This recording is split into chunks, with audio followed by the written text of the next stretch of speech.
To a few slides before we actually start speaking to Professor Maya Tudor. Thank you, Maya, wherever you are. Where are you, ma'am? Oh, hi. Thank you.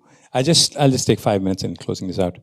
As Ajay put it so eloquently, I come from Telangana, which is the youngest, newest province in India. Unlike other parts of the world, there's no embargo in India as per the constitution with respect to the formation of new provinces, new states. But this did not happen just like that. It took lots of struggle. It took decades of struggle. And eventually, in 2014, June, the new state of Telangana was created in India. But I call my state the most successful startup state of independent India. In about 78 years post-independence, this is a state that has really shown tremendous growth, tremendous promise, and not only has shown promise, but also has delivered. I would like to believe that we are the soul of independent India's largest and probably greatest non-violent struggle. And today, we're also proof of what resilience can build. I would elaborate a bit further on why I say that. This journey is not just about numbers. As he put it, the GSDP growing from about 4 lakh to 15 lakh crores, the per capita growing from about 1 lakh 12,000 to 3 lakh 57,000, rising from rank 12 to number 1. That isn't what this is about. The story is about dignity. It's about resilience. It's about giving hopes to millions of other Indians that they also can become part of this growth story. This is an exclusive story of inclusive growth, as I would like to call it. Because if Telangana can do it, I think every other Indian state possibly also could emulate and also could possibly prosper. Just a quick slide. This possibly will give you an idea of what I'm saying. Did you all know that the world's largest lift irrigation project, the world's largest, not India's, is actually in Telangana, and it was completed in a span of just 4 years. That was done in my state in about, from 2015 until 2019. Did you also know that the world's largest campus of Amazon, which I'm sure all of you use Amazon quite frequently, did you know that the Amazon's world's largest campus is not in Seattle or the US, but in my state, Telangana, in Hyderabad? Did you also know that the world's largest innovation campus is actually in Hyderabad? It's a place called T-Hub, and the campus itself can actually accommodate more than 2,000 startups. But more importantly, it also has multiple other facets, which I'll quickly touch upon. Did you all know that Telangana is home to 1/3 of world vaccine production? Not India. 1/3 of world vaccines are produced from my state, my city.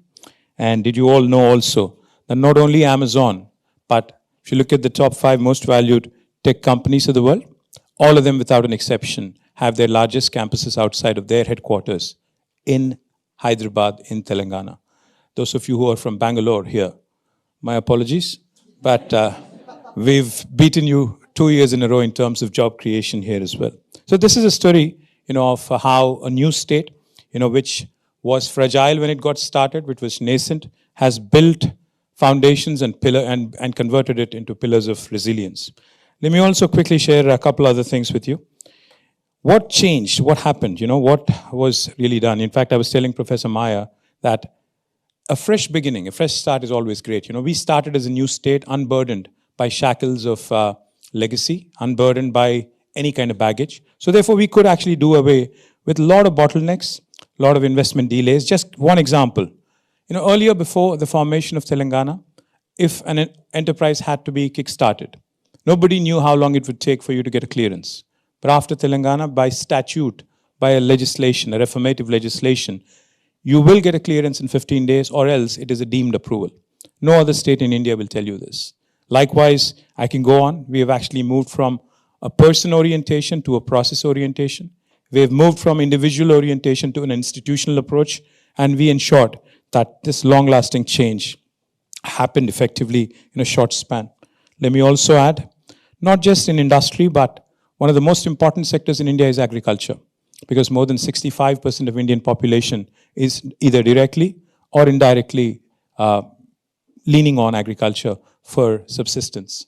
This, by far, is the largest program done by any government in the world. Again, a $9 billion of DBT, directly depositing $9 billion into 7 million farmer accounts, has not been done by any state in India or else anywhere in the world. And this has catapulted, as you can see, in Telangana moving from rank 14 in 2014 to number 1 in paddy production, surpassing Punjab and Haryana in about 8 years of time.